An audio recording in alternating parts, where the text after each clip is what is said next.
ॐ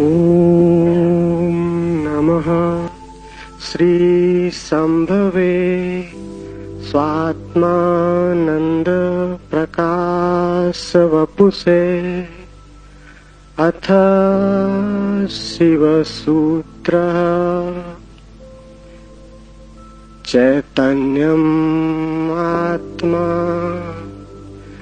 ज्ञानं बन्धः योनिवर्गः कला शरीरम् उद्यमो भैरवः शक्तिचक्र संधाने विश्वसंहारः। ओम स्वप्रकाश आनंद स्वरूप भगवान शिव को नमन। शिव सूत्र प्रारंभ। चैतन्य आत्मा है, ज्ञान बंध है, योनि वर्ग और कला शरीर है, उद्यम ही भैरव है, शक्ति चक्र के संधान से विश्व का संहार हो जाता है।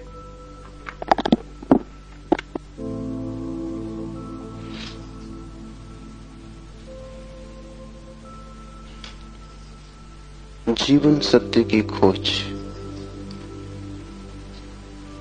दो मार्गों से हो सकती। एक पुरुष का मार्ग है आक्रमण का, हिंसा का, छीन झपट का। एक स्त्री का मार्ग है समर्पण का, प्रतिक्रमण का। विज्ञान पुरुष का मार्ग है, विज्ञान आक्रमण है। धर्म स्त्री का मार्ग है, धर्म नमन है। इसे बहुत ठीक से समझ लें। इसलिए पूरब के सभी शास्त्र परमात्मा को नमस्कार से शुरू होते। वो नमस्कार केवल औपचारिक नहीं है, वो केवल एक परंपरा और रीति नहीं।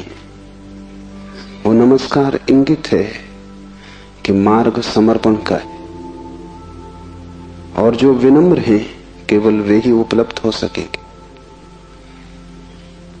और जो आक्रामक हैं, अहंकार से भरे हैं, जो सत्य को भी छीन झपट करके पाना चाहते, जो सत्य के भी मालिक होने की आकांक्षा रखते, जो परमात्मा के द्वार पर एक सैनिक की भांति पहुंचे हैं विजय करने, वे हार जाएंगे। वे क्षुद्र को भला छीन झपट लें, विराट उनका न हो सकेगा। वे व्यर्थ को भला लूट के घर ले आए, लेकिन जो सार्थक है वो उनकी लूट का हिस्सा न बनेगा। इसलिए विज्ञान व्यर्थ को खोज लेता है, सार्थक चूक जाता है। मिट्टी, पत्थर, पदार्थ के संबंध में जानकारी मिल जाती, लेकिन आत्मा और परमात्मा की जानकारी छूट जाती। ऐसे ही जैसे तुम राह चलती एक स्त्री पर हमला कर दो, बलात्कार हो जाएगा। स्त्री का शरीर भी तुम कब्जा कर लोगे, लेकिन उसकी आत्मा तुम्हें न मिल सकेगी, उसका प्रेम तुम न पा सकोगे। तो जो लोग आक्रमण की तरह जाते हैं परमात्मा की तरह, वे बलात्कारी। वे परमात्मा के शरीर पर भला कब्जा कर लें, इस प्रकृति पर जो दिखाई पड़ती है, जो दृश्य है, उसकी चीरफाड़ कर लें, विश्लेषण कर लें, उसके कुछ राज खोज लें, लेकिन उनकी खोज वैसी ही क्षुद्र होगी जैसे किसी पुरुष ने किसी स्त्री पर हमला किया हो और बलात्कार किया हो। स्त्री का शरीर तो उपलब्ध हो जाएगा, लेकिन उपलब्धि दो कौड़ी की है, क्योंकि उसकी आत्मा को तुम छू भी न पाओगे। और अगर उसकी आत्मा को न छुआ तो उसके भीतर जो प्रेम की संभावना थी, वो जो छिपा था बीज प्रेम का, वो कभी अंकुरित न होगा। उसकी प्रेम की वर्षा तुम्हें न मिल सकेगी। विज्ञान बलात्कार है, वो प्रकृति पर हमला है। जैसे कि प्रकृति कोई शत्रु हो, जैसे कि उसे जीतना है, पराजित करना है। इसलिए विज्ञान तोड़फोड़ में भरोसा करता है, विश्लेषण तोड़फोड़ है, काटपीट में भरोसा करता है। अगर वैज्ञानिक से पूछो कि फूल सुंदर है तो तोड़ेगा फूल को, काटेगा, जांच पड़ताल करेगा, लेकिन उसे पता नहीं तोड़ने में ही सौंदर्य खो जाता। सौंदर्य तो पूरे में था, खंड खंड में सौंदर्य ना मिलेगा। हाँ, रासायनिक तत्व मिल जाएंगे, किन चीजों से फूल बना है, किन पदार्थों से बना है, किन खनिज और द्रव्यों से बना है, वो सब मिल जाएगा। तुम बोतलों में अलग अलग फूल के खंडों को इकट्ठा करके लेबल लगा दोगे, तुम कहोगे ये केमिकल्स हैं, ये पदार्थ हैं, इनसे मिलकर फूल बना था, लेकिन तुम एक भी ऐसी बोतल न भर पाओगे जिसमें तुम कह सको ये सौंदर्य है जो फूल में भरा था। सौंदर्य तिरोहित हो जाएगा। अगर तुमने फूल पर आक्रमण किया तो फूल की आत्मा तुम्हें न मिलेगी, शरीर ही मिलेगा। विज्ञान इसलिए आत्मा में भरोसा नहीं करता। भरोसा करे भी कैसे? इतनी चेष्टा के बाद भी आत्मा की कोई झलक नहीं मिलती। झलक मिलेगी ही नहीं, इसलिए नहीं कि आत्मा नहीं है, बल्कि तुमने जो ढंग चुना है वो आत्मा को पाने का ढंग नहीं। तुम जिस द्वार से प्रवेश किए हो वो क्षुद्र को पाने का द्वार है। आक्रमण से जो बहुमूल्य है वो नहीं मिल सकता। जीवन का रहस्य तुम्हें मिल सकेगा अगर नमन के द्वार से तुम गए, अगर तुम झुके, तुमने प्रार्थना की, तो तुम प्रेम के केंद्र तक पहुंच पाओगे। परमात्मा को रिझाना करीब करीब एक स्त्री को रिझाने जैसा है। उसके पास अति प्रेमपूर्ण, अति विनम्र, प्रार्थना से भरा हृदय चाहिए। और जल्दी वहां नहीं है। तुमने जल्दी की कि तुम चूके, वहां बड़ा धैर्य चाहिए। तुम्हारी जल्दी और उसका हृदय बंद हो जाएगा, क्योंकि जल्दी भी आक्रमण की खबर है। इसलिए जो परमात्मा को खोजने चलते हैं उनके जीवन का ढंग दो शब्दों में समाया हुआ है, प्रार्थना और प्रतीक्षा। प्रार्थना से शास्त्र शुरू होते हैं और प्रतीक्षा पर पूरे होते हैं। प्रार्थना से खोज इसलिए शुरू होती। इस शास्त्र का पहला चरण है ओम स्वप्रकाश आनंद स्वरूप भगवान शिव को नमन। और अब शिव सूत्र प्रारंभ। इस नमन को बहुत गहरे उतर जाने दें, क्योंकि अगर द्वार ही चूक गया तो पीछे महल की जो मैं चर्चा करूंगा वो समझ में ना आएगी। पुरुष को थोड़ा हटाएं, आक्रामक वृत्ति को थोड़ा दूर करें। ये समझ कुछ बुद्धि से आने वाली नहीं, हृदय से आने वाली है। ये समझ कुछ तुम्हारे तर्क पर निर्भर न करेगी, ये तुम्हारे प्रेम पर निर्भर करेगी। इस शास्त्र को तुम समझ पाओगे, लेकिन वो समझ ऐसी न होगी जैसे कोई गणित को समझता है। वो समझ ऐसी होगी जैसे कोई काव्य को समझता है। कविता पर तुम झपट नहीं पड़ते, तुम कविता का धीरे धीरे स्वाद लेते हो, चुस्की लेते हो, जैसे कोई चाय को पीता है। तुम उसे गटक नहीं चाहते, वो कोई कड़वी दवा नहीं है। तुम उसका स्वाद लेते हो, चुस्की लेते हो, धीरे धीरे उसके स्वाद को लीन होने देते हो। और एक ही कविता को समझना हो तो बहुत बार पढ़ना पड़ता है। एक गणित को तुमने एक बार समझ लिया, फिर दोबारा करने की कोई जरूरत नहीं रह जाती। गणित समाप्त हो गया।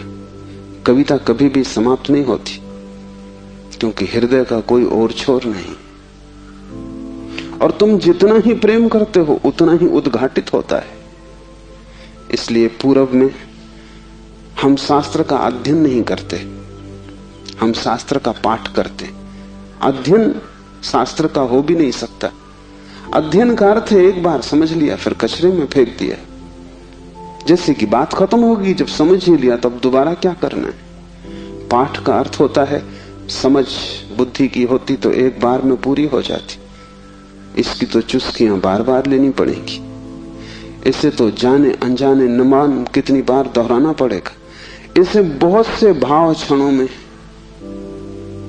बहुत सी मनोदशाओं में, कभी सुबह जब सूरज उगता है तब, कभी रात जब सब अंधकार हो जाता है तब, कभी मन जब प्रफुल्लित होता है तब, और कभी मन जब उदासी से भरा होता है तब, विभिन्न चित्त की दशाओं में, विभिन्न मनोक्षणों में इसमें उतरना होगा। तब इसके सभी पहलू धीरे धीरे प्रकट होंगे। फिर भी तुम इसे चुकता न कर पाओगे। कोई शास्त्र कभी चुकता नहीं। जितना ही तुम पाओगे कि खोज लिया, उतना ही तुम पाओगे खोज के लिए और भी ज्यादा बाकी रह गया। जितने तुम गहरे उतरोगे पाओगे गहराई बढ़ती चली जाती है। शास्त्र को कभी पाठ ही चुका नहीं पाता। पाठ का मतलब ही यही है कि बार बार, बहुत बार। पश्चिम इस बात को समझ भी नहीं पाता। उनकी पकड़ के बाहर है कि लोग गीता को हजारों साल से क्यों पढ़ रहे हैं, और एक ही आदमी रोज सुबह उठ के गीता पढ़ लेता है। पागल हो गया है। उनको ख्याल में नहीं कि पाठ की प्रक्रिया हृदय में उतारने की प्रक्रिया है। उसका समझ से बहुत वास्ता नहीं है, स्वाद से वास्ता है। तर्क और गणित और हिसाब से उसका कोई भी संबंध नहीं है। उसका संबंध तो अपने हृदय को और उसके बीच की जो दूरी है उसको मिटाने से। धीरे धीरे हम इतने लीन हो जाएं उसमें कि पाठी और पाठ एक हो जाए। पता ही न चले कि कौन गीता है और कौन गीता का पाठी। ऐसे भाव से जो चले, ये स्त्री का भाव है। ये समर्पण की धारा है। इसे ख्याल में ले लेना। नमन से हम चले तो शिव के सूत्र समझ में आ सकेंगे। उन्हें तुम अपने में उतरने देना और जल्दी निर्णय की मत करना कि वे ठीक हैं कि गलत है। क्योंकि सूत्रों के संबंध में एक बात ख्याल रख लेना, तुम्हारे ऊपर निर्भर नहीं है तय करना कि वे ठीक हैं या गलत हैं। तुम निर्णय कर भी कैसे पाओगे? जो अंधेरे में खड़ा है वो प्रकाश के संबंध में क्या निर्णय करेगा? और जिसने कभी स्वास्थ्य नहीं जाना, जो रोग की सैया से ही बंधा रहा है, उसे स्वास्थ्य की परिभाषा कैसे समझ में आएगी? जिसने कभी प्रेम की स्फुरना नहीं पहचानी और जो जीवन भर घृणा, ईर्षा और द्वेष में जिया है, वो प्रेम की कविता तो पढ़ सकता है क्योंकि शब्द उसकी समझ में आ जाएंगे, लेकिन शब्दों में जो छिपा है, अंतर गुम्फित है, वो द्वार तो उसके लिए बंद ही रहेगा। इसलिए तुम निर्णय मत करना कि क्या ठीक क्या गलत। तुम सिर्फ पीना, समझना भी नहीं कहता हूं, तुम सिर्फ पीना, तुम सिर्फ स्वाद में उतरना। और अगर वो स्वाद तुम्हारे भीतर रहस्य के लोग खोलने लगे और वो स्वाद अगर तुम्हारे भीतर नई सुगंध को जन्म दे दे और तुम पाओ कि क्षण भर को भी सही तुम्हारे दुर्गंध का व्यक्तित्व विलीन हो गया है, तुम्हारे भीतर कोई फूल खिला है और तुम सुगंधित हुए हो, क्षण भर को भी तुम पाओ कि तुम अंधकार नहीं हो, कोई दिया जल गया है, एक झलक मिली जैसे अंधेरे में बिजली कौंध गई हो, उसी से समझ आएगी। तुम्हारे समझने से नहीं, तुम्हारे अनुभव की झलक से समझ आएगी। इसलिए तुम विनम्र रहना। दूसरी बात, सूत्र का अर्थ होता है संक्षिप्त से संक्षिप्त, सारभूत, टेलीग्राफिक। वहां एक एक शब्द अत्यंत घना है। विस्तार नहीं होता सूत्र में, घनत्व होता है। लंबा नहीं होता सूत्र, बड़ा छोटा होता है, जैसे छोटा सा बीज होता है, उसमें सारा वृक्ष समाया होता है। जैसे बीज है ऐसा सूत्र है। बीज में तुम वृक्ष को देख भी नहीं सकते, देखना भी चाहोगे तो बीज में तुम वृक्ष को पाओगे नहीं, क्योंकि उसके लिए बड़ी गहरी आंखें चाहिए जो बीज में वृक्ष को देख ले, जो वर्तमान में भविष्य को देख ले, जो आज कल को देख ले, जो दृश्य से अदृश्य को खोज ले। बड़ी पैनी आंखें चाहिए। वैसी पैनी आंखें तुम्हारे पास अभी नहीं है। अभी तो तुम्हें बीज बीज ही दिखाई पड़ेगा। वृक्ष को देखना हो तो बीज को तुम्हें बोना पड़ेगा, और कोई रास्ता तुम्हारे पास देखने का नहीं है। और जब बीज टूटेगा जमीन में और वृक्ष अंकुरित होगा, तभी तुम पहचान पाओगे। ये सूत्र बीज है, इन्हें तुम्हें अपने हृदय में बोना होगा। तुम अभी निर्णय मत करना, क्योंकि अभी तुमने अगर बीज पर निर्णय लिया तो तुम इसे फेंक ही दोगे, कचरा कूड़ा मालूम पड़ेगा। बीज में कंकड़ पत्थर में कोई ज्यादा फर्क नहीं है। कभी कभी तो कंकड़ पत्थर ज्यादा चमकीले, रंगीन, खूबसूरत, कीमती होते, लेकिन बीज और कीमती से कीमती कोहिनूर में भी एक फर्क है कि तुम कोहिनूर को बो दो तो उसमें से कुछ पैदा ना होगा। वो कीमती कितना ही वो मुर्दा है, उसका मूल्य ना समझ कितने ही समझते हो, लेकिन जीवन उसमें नहीं, वो लाश है। और बीज कुरूप भी दिखाई पड़ता हो, कोई उसकी कीमत भी ना हो, लेकिन उसमें जीवन छिपा है। तुम उससे बो दो, उससे विराट वृक्ष पैदा होगा। और एक बीज से करोड़ों बीज लग जाएंगे। एक छोटा सा बीज इस सारे विश्व को पैदा कर सकता है, क्योंकि एक बीज से करोड़ों बीज पैदा होते हैं, फिर करोड़ों बीज से, हर बीज से करोड़ बीज पैदा होते हैं। एक छोटे बीज में सारे विश्व का ब्रह्मांड समा सकता है। सूत्र बीज है, उसके साथ जल्दी नहीं की जा सकती। उसको बोओगे हृदय में और अंकुरित होगा, फूल लगेंगे, तभी तुम जान पाओगे, तभी निर्णय लिया जा सकता है। तीसरी बात, इसके पहले कि हम शुरू करें,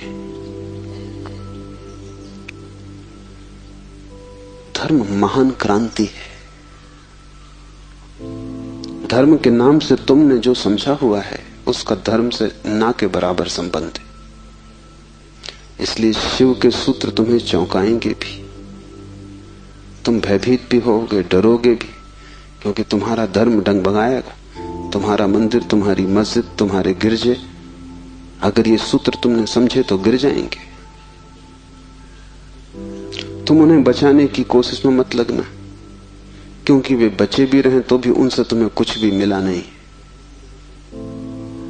तुम उनमें जी ही रहे हो और तुम मुर्दा हो। मंदिर काफी सजे हैं, लेकिन तुम्हारे जीवन में कोई भी खुशी की किरण नहीं। मंदिर में काफी रोशनी, उससे तुम्हारे जीवन का अंधकार नहीं मिटता। तो उससे भयभीत मत होना, क्योंकि सूत्र तुम्हें कठिनाई में तो डालेंगे ही, क्योंकि शिव कोई पुरोहित नहीं है। पुरोहित की भाषा तुम्हें हमेशा संतोषदायी मालूम पड़ती, क्योंकि पुरोहित को तुम्हारा शोषण करना है। पुरोहित तुम्हें बदलने को उत्सुक नहीं है। तुम जैसे हो ऐसे ही रहो, इसी में उसका लाभ है। तुम जैसे हो रुग्ण बीमार, ऐसे ही रहो, इसी में उसका व्यवसाय है। मैंने सुना है एक डॉक्टर ने अपने लड़के को पढ़ाया, पढ़ लिख के घर आया, पिता ने कभी छुट्टी भी न ली थी, तो उसने कहा कि अब तू मेरी कारोबार को संभाल और मैं 3 महीने विश्राम कर लूं। जीवन भर सिर्फ मैंने कमाया है, कभी विश्राम नहीं लिया। वो विश्व की यात्रा पर निकल गया। 3 महीने बाद लौटा तो उसने अपने लड़के से पूछा कि सब ठीक चल रहा है। उसके लड़के ने कहा कि बिल्कुल ठीक चल रहा है। आप हैरान होंगे कि जिन मरीजों को आप जीवन भर में ठीक न कर पाए, उनको मैंने 3 महीने में ठीक कर दिया। पिता ने सिर ठोक लिया। उसने कहा, मूढ़, वही हमारा व्यवसाय थे। क्या मैं उनको ठीक नहीं कर सकता था? तेरी पढ़ाई कहां से आती थी? उन्हीं पर आधार था, और भी बच्चे पढ़ लिख लेते, तूने सब खराब कर दिया। पुरोहित तुम जैसे हो रुग्ण बीमार तुम्हें वैसा ही चाहता है, उस पर ही उसका व्यवसाय है। शिव कोई पुरोहित नहीं है, शिव तीर्थंकर है, शिव अवतार है, शिव क्रांति दृष्टा है, पैगंबर है। वे जो भी कहेंगे वो आग है। अगर तुम जलने को तैयार हो तो ही उनके पास आना, अगर तुम मिटने को तैयार हो तो ही उनके निमंत्रण को स्वीकार करना, क्योंकि तुम मिटोगे तो ही नए का जन्म होगा। तुम्हारी राख पर ही नए जीवन की शुरुआत है। इन बातों को ख्याल में रख के एक एक सूत्र को समझने की कोशिश करें। पहला सूत्र है चैतन्य आत्मा। चैतन्य आत्मा है।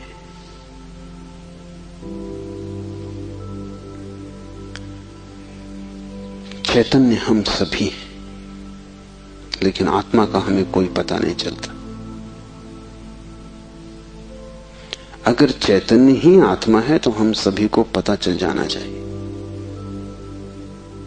हम सब चैतन्य हैं, लेकिन चैतन्य आत्मा है, इसका क्या अर्थ होगा? पहला अर्थ, इस जगत में सिर्फ चैतन्य ही तुम्हारा अपना है। आत्मा का अर्थ होता है अपना, से सब पराया है।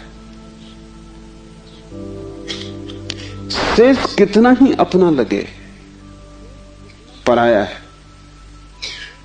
मित्र हो, परिजन हो, परिवार के लोग हो, धन हो, यश पद प्रतिष्ठा हो,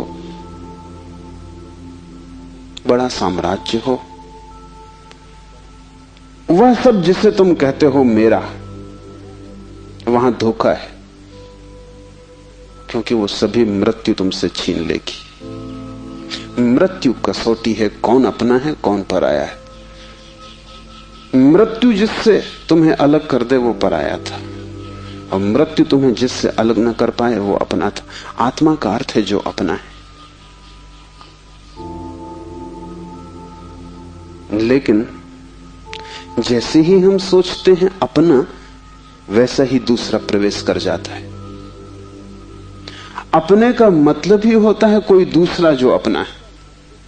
तुम्हें यह ख्याल ही नहीं आता कि तुम्हारे अतिरिक्त तुम्हारा अपना कोई भी नहीं, हो भी नहीं सकता है। और जितनी देर तुम भटके रहोगे इस धारा में कि कोई दूसरा अपना है, उतने दिन व्यर्थ गए, उतना जीवन अकारण बीता, उतना समय तुमने सपने देखे, उतने समय में तुम जाग सकते थे, मोक्ष तुम्हारा होता, तुमने कचरा इकट्ठा किया।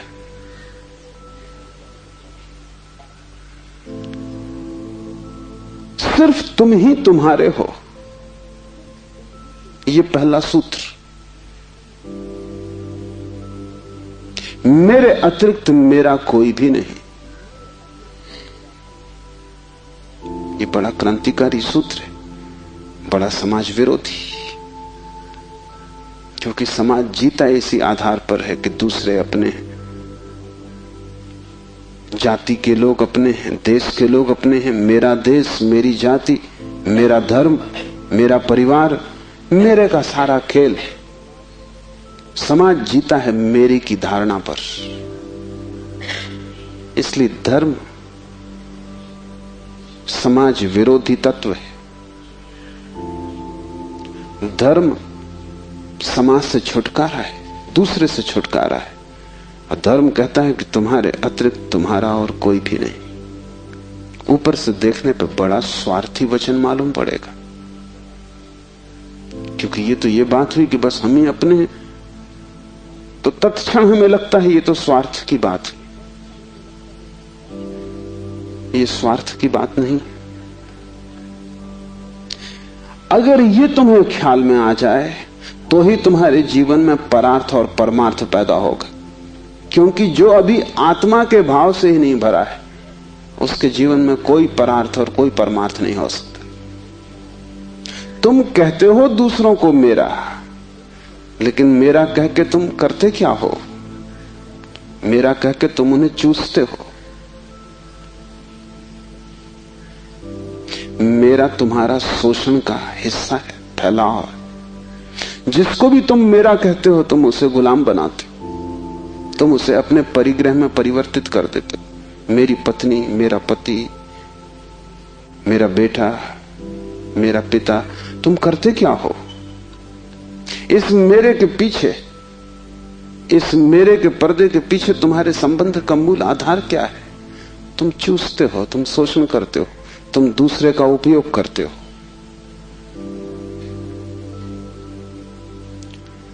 इस दूसरे के उपयोग को तुम सोचते हो परार्थ, तो तुम भ्रांति में हो।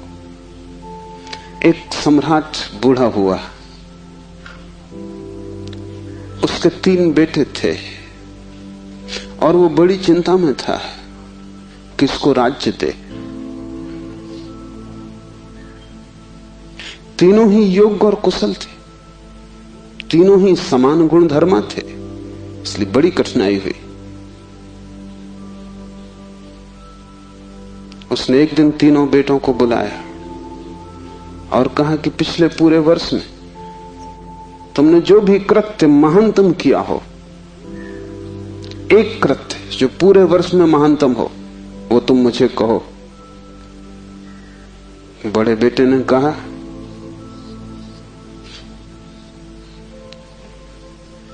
कि गांव का जो सबसे बड़ा धनपति है वो तीर्थ यात्रा पर जा रहा था। उसने करोड़ों रुपए के हीरे जवाहरात बिना गिने, बिना किसी हिसाब किताब के, बिना किसी दस्तखत लिए मेरे पास रख दिए और कहा कि जब मैं लौट आऊंगा तीर्थ यात्रा से मुझे वापस लौटा देना। चाहता मैं तो पूरे भी पा जा सकता था, क्योंकि न कोई लिखा पड़ी थी न कोई गवाह था। इतना भी न करता तो थोड़े बहुत बहुमूल्य हीरे में बचा लेता तो कोई कठिनाई न थी, क्योंकि उस आदमी ने ना तो गिने थे और ना कोई संख्या रखी थी। लेकिन मैंने सब जैसी की जैसी थैली वापस लौटा दी। पिता ने कहा तुमने भला किया, लेकिन मैं तुमसे पूछता हूं कि अगर तुमने कुछ रख लिए होते तो तुम्हें पश्चाताप, गिलानी, अपराध का भाव पकड़ता या नहीं? उस बेटे ने कहा निश्चित पकड़ता। तो बाप ने कहा इसमें परोपकार कुछ भी ना हुआ, तुम सिर्फ अपने पश्चाताप, अपनी पीड़ा से बचने के लिए ये किए। इसमें परोपकार क्या हुआ? हीरे बचाते तो ग्लानि मन को पीड़ा देती, कांटे की तरह चुभती, उस कांटे से बचने के लिए तुमने हीरे वापस दिए। काम तुमने अच्छा किया, ठीक है, लेकिन परोपकार कुछ भी ना हुआ।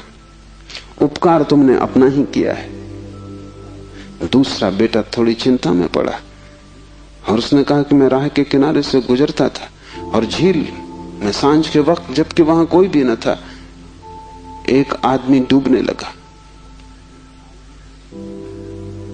चाहता तो मैं अपने रास्ते चला जाता, सुना अनसुना कर देता, लेकिन मैंने तत्क्षण छलांग मारी, अपने जीवन को खतरे में डाला और उस आदमी को बाहर निकाला। बाप ने कहा तुमने ठीक किया, लेकिन अगर तुम चले जाते और ना निकालते तो क्या उस आदमी की मृत्यु सदा तुम्हारा पीछा न करती? तुम अनसुनी कर देते ऊपर से, लेकिन भीतर तो तुम सुन चुके थे उसकी चीत्कार आवाज कि बचाओ। क्या सदा सदा के लिए उसका प्रेत तुम्हारा पीछा न करता?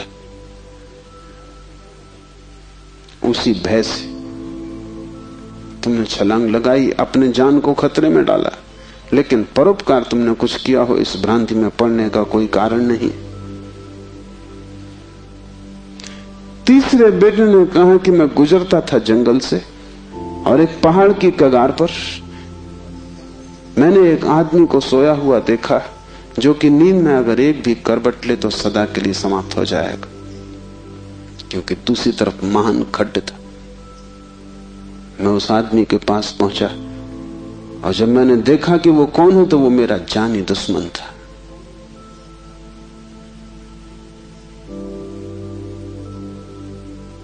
मैं चुपचाप अपने रास्ते पे जा सकता था।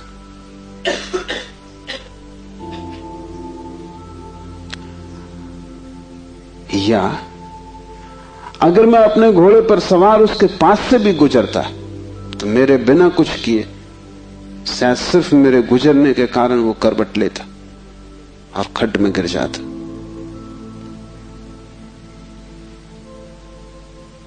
लेकिन मैं आहिस्ते से जमीन पर सरकता हुआ उसके पास पहुंचा कि कहीं मेरी आहट में वो गिर न जाए।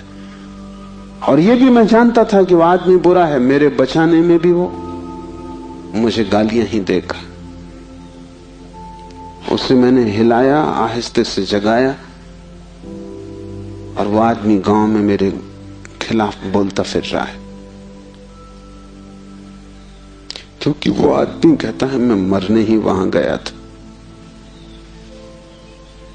इस आदमी ने वहां भी मेरा पीछा किया। ये जीने तो देता ही नहीं, इसने मरने भी न दिया।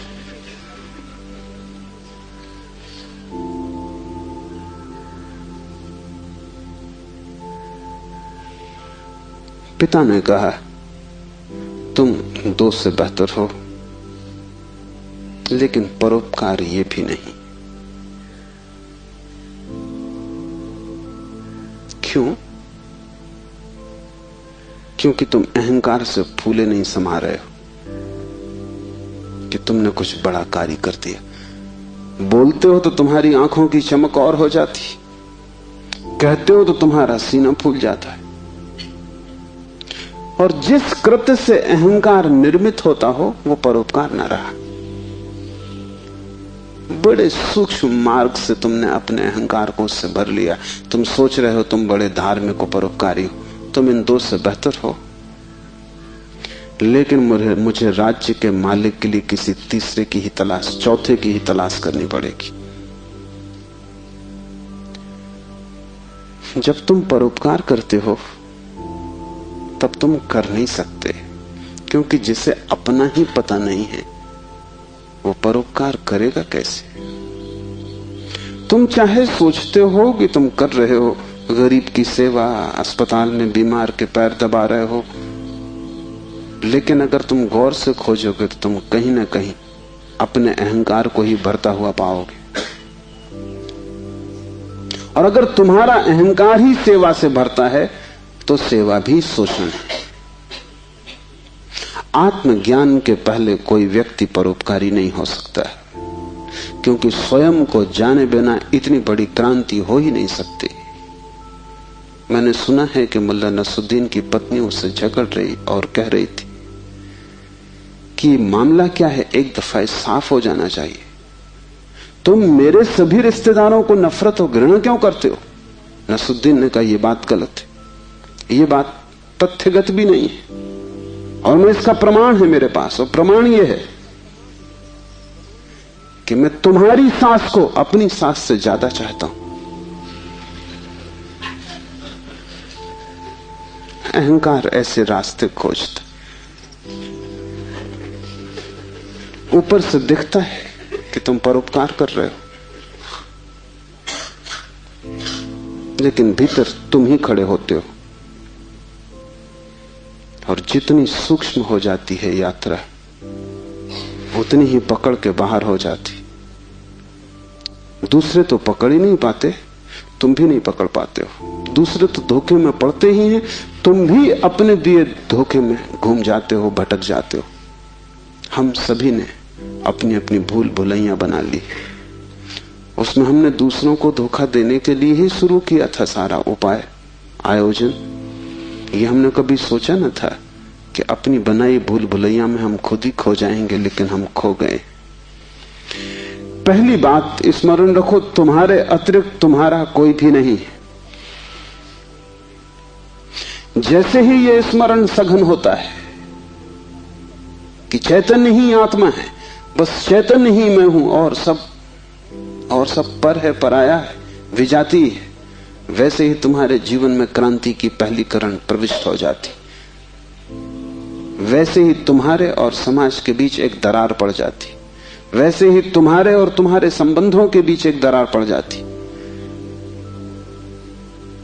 लेकिन आदमी अपनी तरफ देखना नहीं चाहता। देखना कठिन भी है, क्योंकि देखने के पहले जिस प्रक्रिया से गुजरना पड़ता है वो बहुत संघातक है। एक मारवाड़ी व्यापारी एक फिल्म अभिनेत्री के प्रेम में पड़ गया। वैसे बात अनहोनी थी, मारवाड़ी और व्यापारी प्रेम से सदा दूर ही रहता है, लेकिन अनहोनी भी घटती है। प्रेम में तो पड़ गया, लेकिन व्यापारी का संदेह भरा चित्त, तो उसने एक जासूस नियुक्त कर दिया अभिनेत्री के पीछे कि तू पता लगा, इसका चरित्र तो ठीक है ना, इसके पहले कि मैं प्रस्ताव करूं विवाह का, सब बात पक्की कागज पर साफ हो जानी चाहिए। जासूस ने बड़ी खोजबीन की। 7 दिन बाद उसने रिपोर्ट भी भेज दी। रिपोर्ट आई कि इस स्त्री का चरित्र एकदम निर्दोष, निष्कलुष है।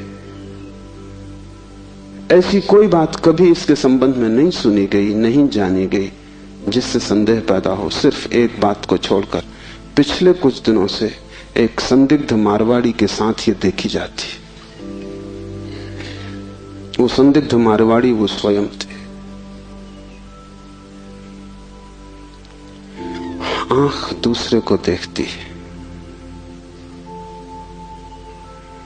हाथ दूसरे को छूते हैं, मन दूसरे की सोचता है,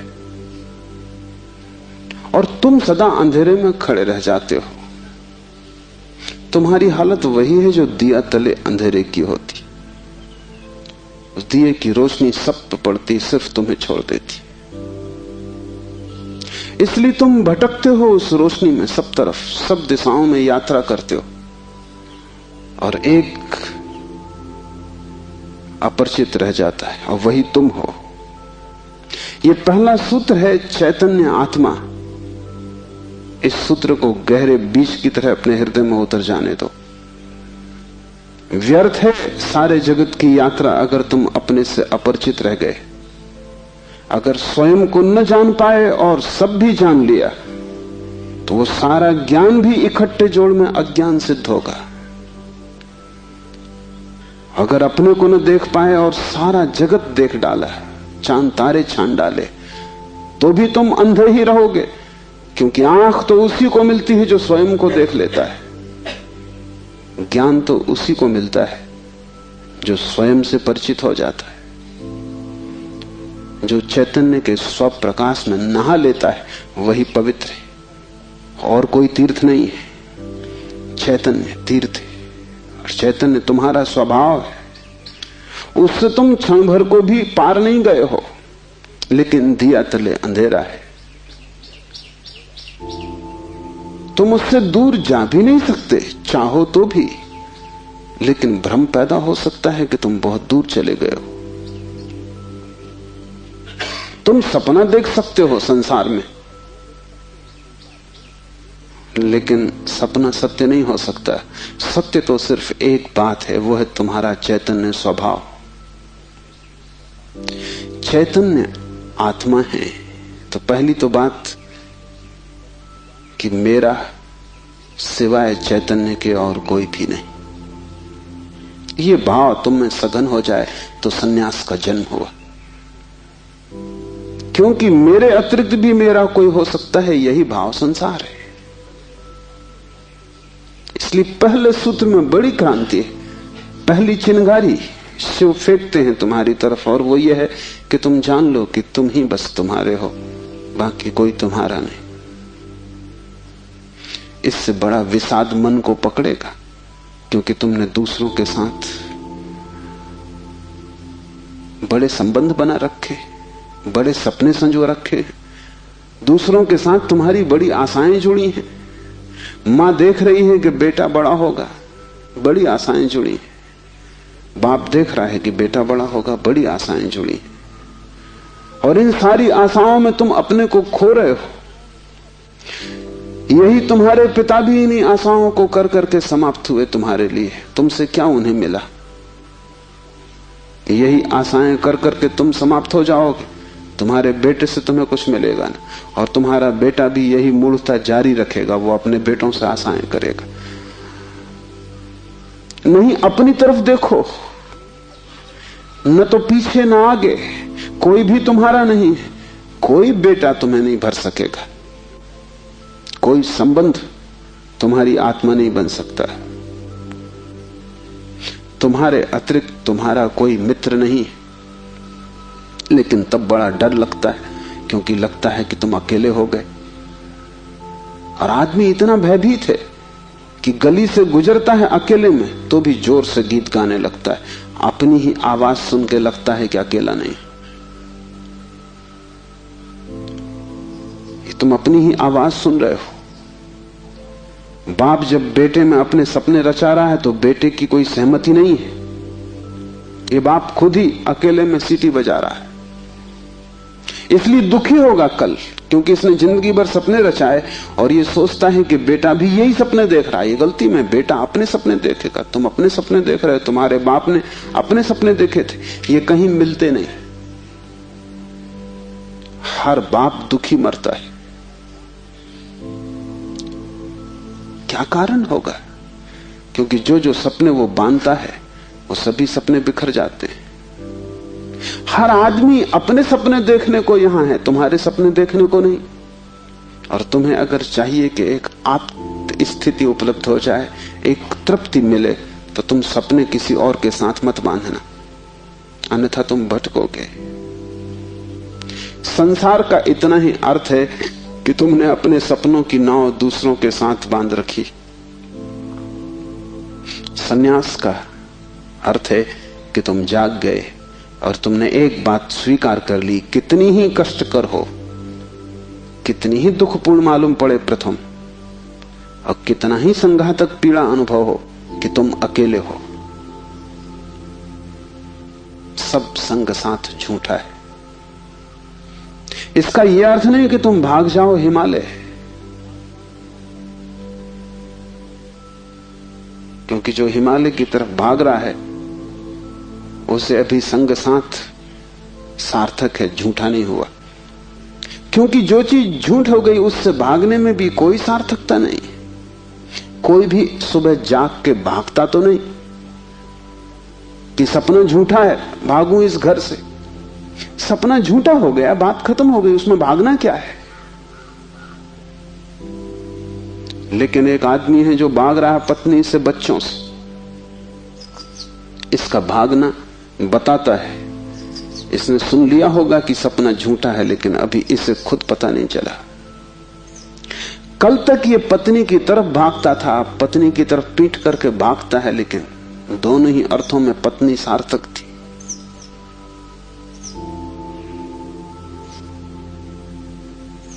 एक जैन संत हुए, गणेश वर्णी। वर्षों पहले उन्होंने पत्नी त्याग दी। साधु पुरुष थे। कोई 20 वर्ष त्याग के बाद काशी में थे, तब खबर आई कि पत्नी मर गई। उनके मुंह से जो वचन निकला वो याद रख लेने जैसा है। उन्होंने कहा, चलो झंझट मिटी। उनके भक्तों ने इस वचन का अर्थ लिया कि बड़ी वीतरागता है। थोड़ा सोचो तो साफ हो जाएगा कि वीतरागता बिल्कुल नहीं। क्योंकि जिस पत्नी को 20 साल पहले छोड़ दिया उसकी झंझट अभी कायम थी, तो ही मिट सकती है। गणित बिल्कुल सीधा और साफ है। ये पत्नी जो 20 साल पहले छोड़ दी, किसी न किसी तरह छाया की तरह पीछे चल रही होगी, ये मन में कहीं सवार होगी। इसका उपद्रव कायम था। 20 साल भी इसके उपद्रव को मिटा नहीं पाए थे छोड़ने के बाद। ये मन सतत सोचता रहा होगा, पक्ष में विपक्ष में। पत्नी के मरने पर ये वचन कि चलो झंझट मिटी, पत्नी के संबंध में कुछ भी नहीं बताते, सिर्फ पति के संबंध में बताते कि आदमी भाग तो गया छोड़कर, लेकिन छोड़ ना पाया।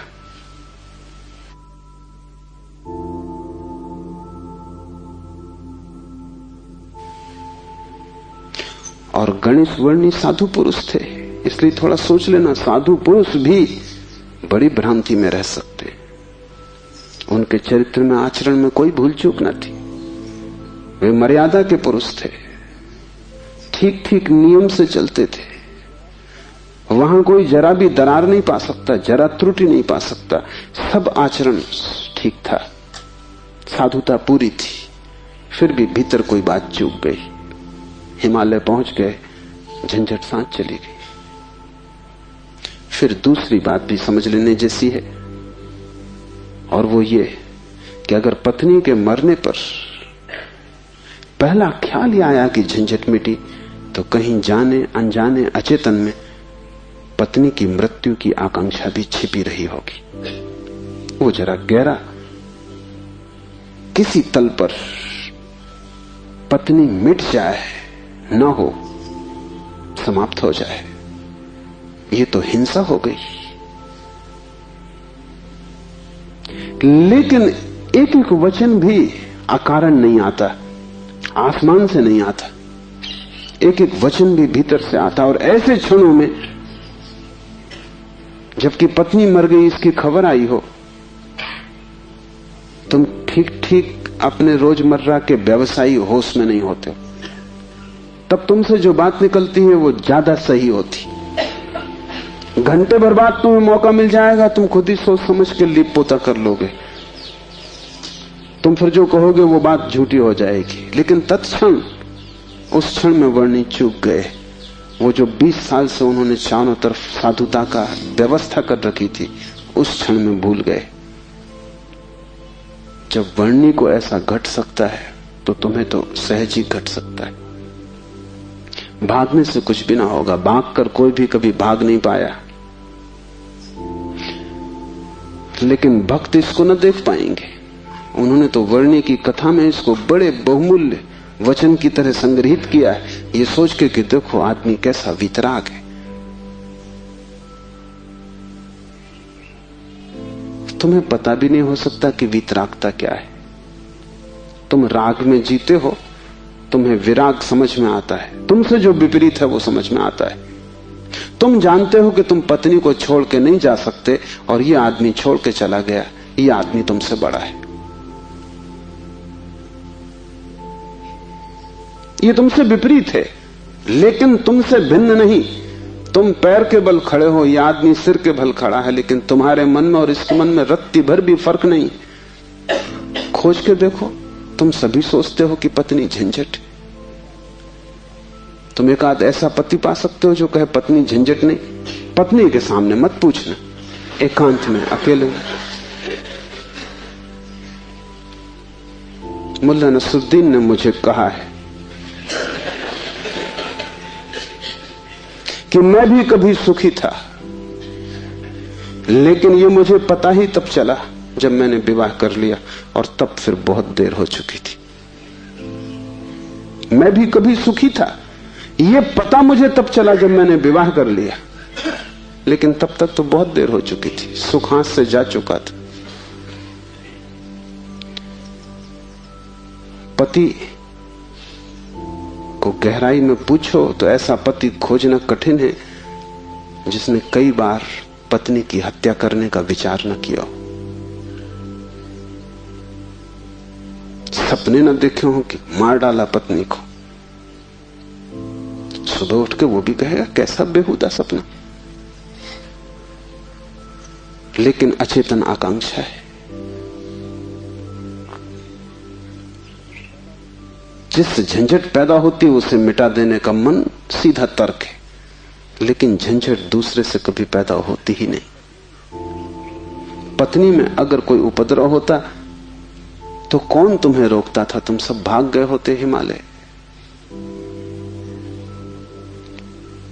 उपद्रव पत्नी में नहीं है, क्योंकि तुम हिमालय जाके फिर पत्नी खोज लोगे। उपद्रव तुम्हारे भीतर है। तुम अकेले नहीं रह सकते, तुम्हें कोई दूसरा चाहिए। अकेले में तुम डरते हो, कोई दूसरा, तब तुम निश्चिंत मालूम पड़ते हो। क्यों? दूसरे की मौजूदगी से आश्वासन मिलता है। दुख में सुख में कोई साथी है, जीवन में मृत्यु में कोई साथी है। लेकिन अकेलापन स्वभाव है, और जिस व्यक्ति ने यह अनुभव कर लिया कि आत्मा ही बस मेरी है, उसने अपने अकेलेपन को अनुभव कर लिया। भागने की कोई भी जरूरत नहीं तो झंझट पीछे चली जाएगी।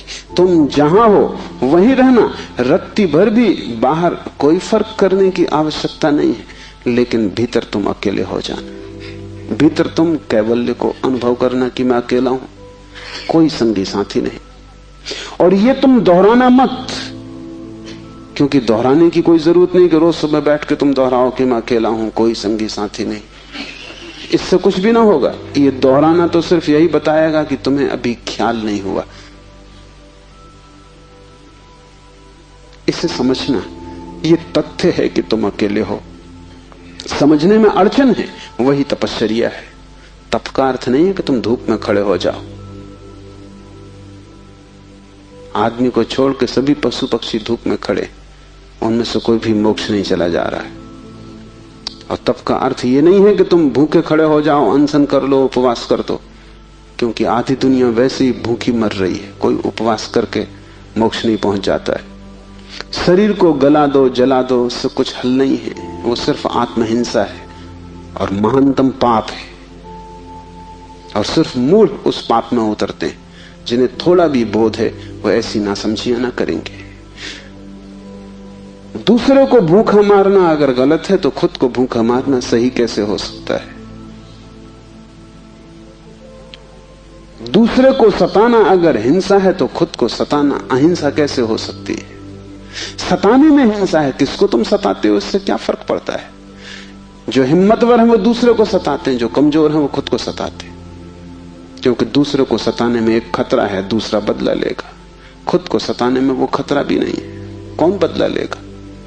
कमजोर अपने को सताते हैं। तुमने कभी ख्याल किया, अगर पुरुष नाराज हो जाए तो वो पत्नी को पीटता, अगर पत्नी नाराज हो वो खुद को पीटती।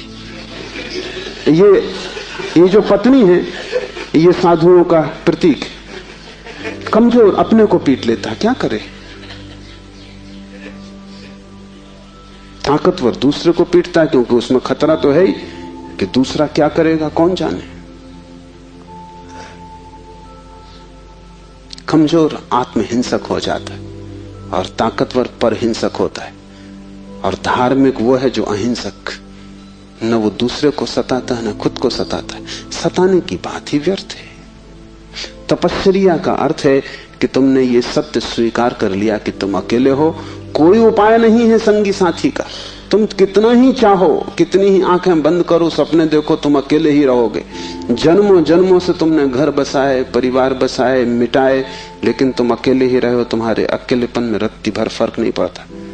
जिसने ये जान लिया, स्वीकार कर लिया कि मैं अकेला हूं, उसके लिए इंगित है इस सूत्र में चैतन्य आत्मा है, वही तुम्हारा और कोई तुम्हारा नहीं।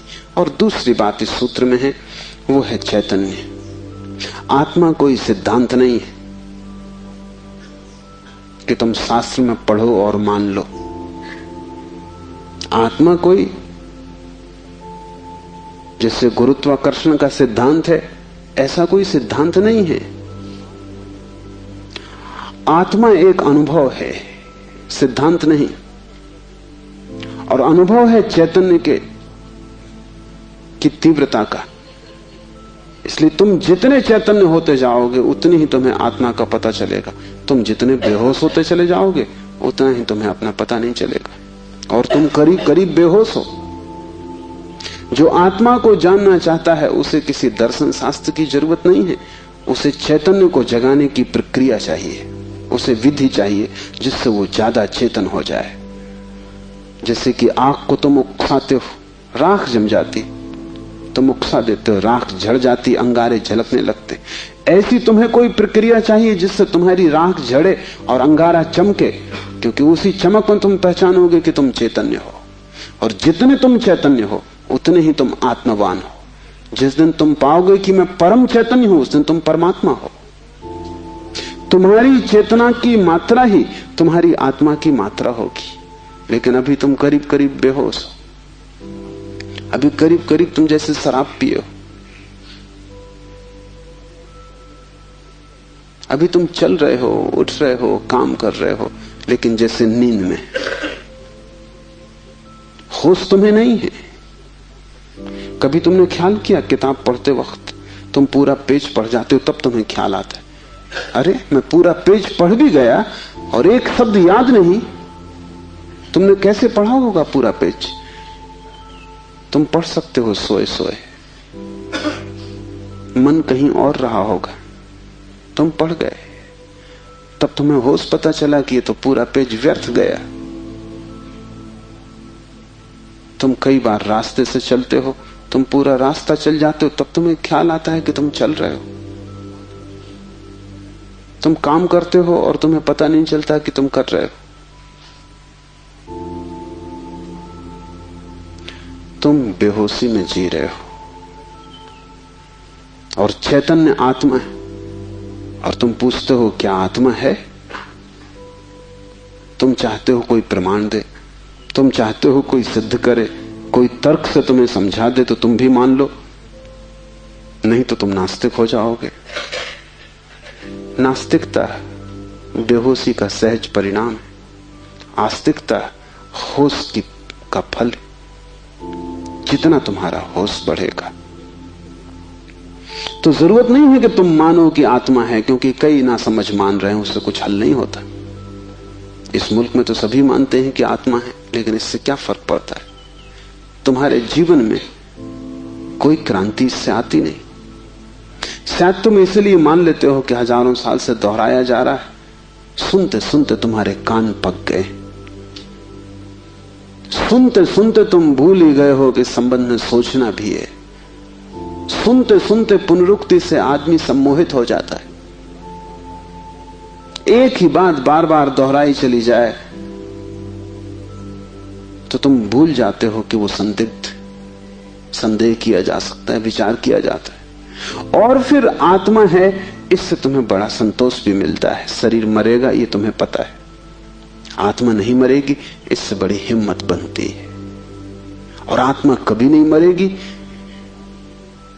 अग्नि उसे जलाएगी नहीं, शस्त्र उसे छेदेंगे नहीं, मृत्यु उसका कुछ बिगाड़ ना सकेगी।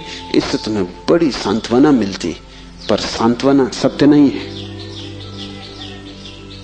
आत्मा को कोई न तो स्वीकार कर सकता है सिद्धांत की तरह, और न पुनरुक्ति की तरह कोई सम्मोहित हो सकता है।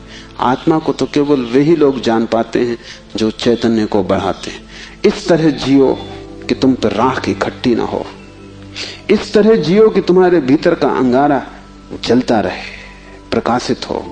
इस तरह जियो कि प्रति क्षण तुम होश में रहो, बेहोश नहीं। मुल्ला नसरुद्दीन को बच्चा पैदा हुआ, पहला ही लड़का था। नसरुद्दीन बड़ा खुश हुआ, अपने खास मित्र को बुलाया, खुशी मनाने दोनों शराब घर में गए। क्योंकि तुम एक ही खुशी जानते हो, बेहोशी। ये बड़े मजे की बात है। शिव, बुद्ध, महावीर, वे सब चिल्ला चिल्ला के कहते हैं कि दुनिया में एक ही आनंद है, वो है होश। और तुम एक ही सुख जानते हो, वो है बेहोशी। या तो तुम ठीक हो या वो ठीक है, दोनों तो ठीक नहीं हो सकते। मुल्ला नसरुद्दीन सीधा शराब घर गया, बजाय अस्पताल जाने के पहले बेटे को देखता। उसने कहा कि पहले जरा आनंद कर लें, कितने दिनों का सपना पूरा हुआ। डट के दोनों पी गए। जब दोनों पी के पहुंचे अस्पताल और कांच की खिड़की में से बेटे को देखा तो मुल्ला रोने लगा। उसने अपने मित्र से कहा, पहली तो बात मेरे जैसा मालूम नहीं होता। अपना उन्हें पता नहीं है अभी, अभी खुद की शक्ल भी वो पहचान ना सकेंगे। लेकिन मेरा जैसा नहीं मालूम होता। और दूसरी बात, बड़ा छोटा दिखाई पड़ता है। इतने छोटे बच्चे को लेके करेंगे भी क्या? ये बचेगा? मित्र ने कहा मत घबराओ, जब मैं पैदा हुआ था तो मैं भी 3 ही पाउंड का था। नसरुद्दीन ने कहा फिर तुम बचे?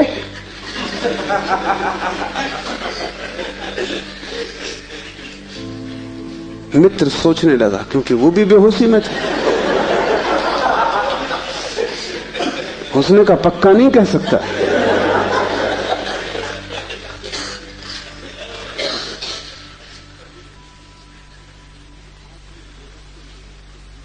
आदमी बेहोशी में है, उसके जीवन का सारा परिप्रेक्ष्य, उसकी सारी दृष्टि उसकी बेहोशी से भर जाती, सब धुआं धुआं हो जाता। तुम कुछ भी ठीक से नहीं देख पाते, और तुम एक ही सुख जानते हो कि जब तुम अपने को भूल जाते हो, चाहे सिनेमा हो, चाहे संगीत हो, चाहे सेक्स हो, जहां भी तुम अपने को भूल जाते हो वहीं तुम कहते हो बड़ा सुख आया। भूलने को तुम सुख कहते हो, विस्मरण को? कारण है, क्योंकि जब भी तुम होश से भरते हो तुम सिवाय दुख के अपने जीवन में कुछ भी नहीं पाते। इसलिए जब भी तुम देखते हो जीवन को, जरा ही सजग हो के तुम पाते हो दुख दुख, कुरूपता चारों तरफ।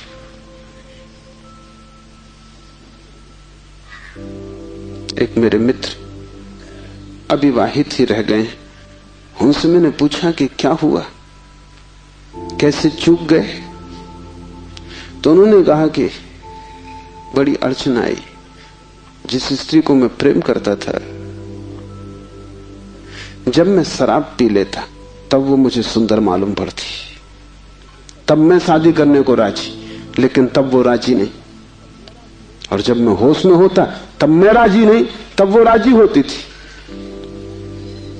इसलिए चूक गए, कोई उपाय ना हुआ, मेल ना हो सका। तुम जब भी आंख खोल कर देखोगे सब तरफ कुरूपता और दुख पाओगे। जब तुम बेहोश होते हो तब सब ठीक लगता है। इसलिए तुम्हें तकलीफ मालूम पड़ती, चैतन्य आत्मा असंभव। इसलिए दुख से गुजरना होगा। उसको ही तपश्चर्या कहा है। जब कोई व्यक्ति जागना शुरू करता है तो पहले तो उसे दुख में से ही गुजरना होगा, क्योंकि तुमने जन्मों जन्मों तक दुख अपने चारों तरफ निर्मित किए हैं। कौन उनसे गुजरेगा तुम अगर न गुजरे तो? इसको हमने कर्म कहा है। कर्म का कुल इतना ही अर्थ है कि जन्मों जन्मों तक हमने चारों तरफ दुख निर्मित किए, जाने अनजाने हमने दुख की फसल बोई है, काटेगा कौन? तो जब भी तुम होश में आते हो तुम्हें फसल दिखाई पड़ती, बड़ी लंबी, इस खेत से तुम्हें गुजरना पड़ेगा। डर के मारे तुम वहीं बैठ जाते हो, फिर आंख बंद करके शराब पी लेते हो कि ये तो बहुत झंझट का काम है। लेकिन जितनी तुम शराब पीते हो उतनी ये फसल बढ़ती जाती। हर जन्म तुम्हारे कर्म की श्रृंखला में कुछ और जोड़ जाता है, घटाता नहीं। तुम और भी गर्त में उतर जाते हो, नरक और करीब आ जाता है। होश से भरोगे तो पहला तो घटना ये घटने ही वाली है कि तुम्हारे जीवन में चारों तरफ दुख दिखाई पड़ेगा, नरक, क्योंकि तुमने वो निर्मित किया है। और अगर तुमने हिम्मत रखी, साहस रखा और तुम उस दुख से गुजर गए, तो जिस दुख से तुम सचेतन रूप से गुजर जाओगे वो फसल कट गई। उन दुखों से तुम्हें न गुजरना पड़ेगा फिर। और अगर एक बार तुम सारी दुख की श्रृंखला से गुजर जाओ, कर्म की श्रृंखला से, क्योंकि वो तुम्हारी आत्मा के चारों तरफ बंधी हुई जंजीरें, अगर तुम उन सब से गुजर जाओ और होश न खो और हिम्मत जारी रखो कि कोई फिक्र नहीं, जितना दुख मैंने पैदा किया है मैं गुजरूंगा, मैं अंत तक जाऊंगा। मैं उस प्रथम घड़ी तक जाना चाहता हूं जब मैं निर्दोष था और दुख की यात्रा शुरू न हुई थी, जब मेरी आत्मा परम पवित्र थी और मैंने कुछ भी संग्रह न किया था दुख का। मैं उस समय तक प्रवेश करूंगा ही, चाहे कुछ भी परिणाम हो, कितना ही दुख, कितनी ही पीड़ा। अगर तुमने इतना साहस रखा तो आज नहीं कल दुख से पार होकर तुम उस जगह पहुंच जाओगे जहां शिव का सूत्र तुम्हें समझ में आएगा, चैतन्य आत्मा है। और एक बार तुम अपने भीतर के चैतन्य में प्रतिष्ठित हो जाओ, फिर तुमसे कोई दुख पैदा नहीं होता, क्योंकि बेहोश आदमी अपने चारों तरफ दुख पैदा करता है। तुमने देखा है शराबी को चलते हुए रास्ते पर वो कैसा डगमगाता है? ऐसी तुम्हारी जिंदगी है। कहीं पैर रखते हो कहीं पड़ता है, कहीं जाना चाहते हो कहीं पहुंच जाते हो, कुछ करना चाहा था कुछ और ही हो जाता है, कुछ कहने निकले थे कुछ और ही कह के घर लौट आते हो। इसे तुम रोज देख रहे हो, फिर भी तुम समझ नहीं पाते कि क्यों हो रहा है। तुम गए थे किसी से क्षमा मांगने और झगड़ा करके वापस आ गए। होश में हो तुम बात प्रेम की कर रहे थे, दुश्मनी हो गई।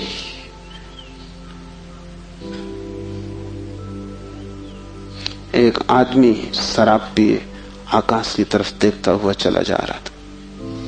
एक कार उसके पास से निकली, बामुश्किल ड्राइवर बचा पाया।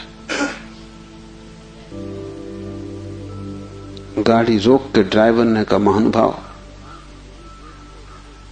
अगर आप नहीं देखते वहां जहां आप जा रहे हैं तो फिर आप वहीं चले जाएंगे जहां आप देख रहे हैं।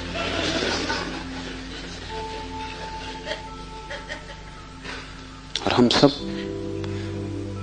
हमें कुछ पता भी नहीं कि हम कहां जा रहे हैं, क्यों जा रहे हैं, कहां देख रहे हैं, क्यों देख रहे हैं। चले जा रहे हैं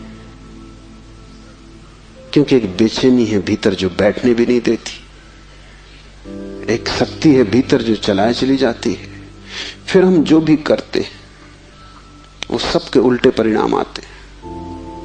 लोग मेरे पास आते हैं, वो कहते हैं हमने बदी तो कभी की नहीं, नेकी की और फल बदी मिल रहा है।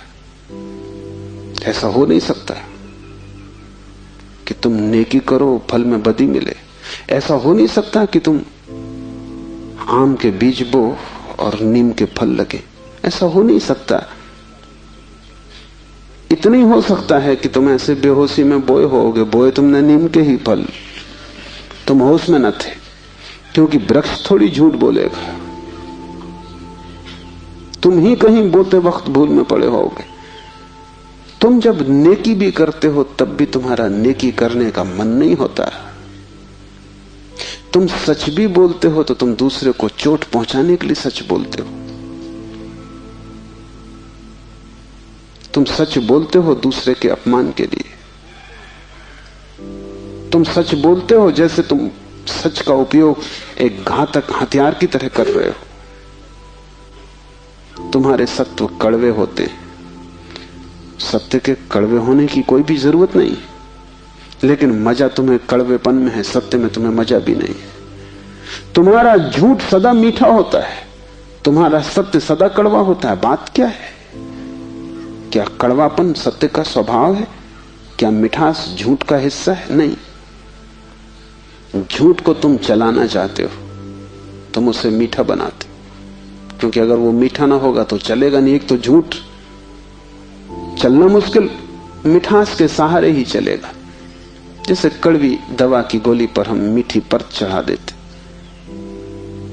बच्चा मीठी गोली समझ के खा लेता है, और जब तक कड़वेपन का पता चलता तब तक गोली भीतर जा चुकी है। तुम झूठ को मीठा बनाते हो क्योंकि तुम झूठ चलाना चाहते हो। तुम सत्य को कड़वा बनाते हो क्योंकि सत्य से तुम केवल चोट करना चाहते हो, उसको चलाना नहीं चाहते। तुम सत्य बोलते ही तब हो जब तुम सत्य का इस तरह उपयोग कर सको कि वो झूठ से बदतर साबित हो, तभी तुम बोलते हो। तुम बेहोश हो, तुम्हारे कृत्यों का तुम्हें कुछ पता नहीं है कि तुम क्या कर रहे हो। इसे थोड़ा होश पूर्वक देखना शुरू करो। जो तुम बोलना चाहते हो वही बोले, या तुम कुछ और बोल गए? क्या तुमने यही सोचा था बोलने के लिए जो तुम बोले? मार्क ट्वेन लौटता था एक रात, उसकी पत्नी ने पूछा, घर आया तो पत्नी ने पूछा कैसा रहा व्याख्यान? वो व्याख्यान देने गया था। उसने कहा कौन सा व्याख्यान? जो मैंने तैयार किया था वो, या जो मैंने वहां दिया वो, या जो मैं चाहता था कि देता वो? कौन सा व्याख्यान? एक तो आदमी तैयार करता है और एक आदमी फिर जो देता है, उसमें बड़ा फर्क है। और फिर एक जो घर लौटते वक्त तो सोचता है दिया होता है। वो तीनों अलग अलग हैं। होश में हो, सब निशाने तुम्हारे चूक जाते हैं। तुम्हारी जिंदगी में कभी भी कोई निशाना लगा?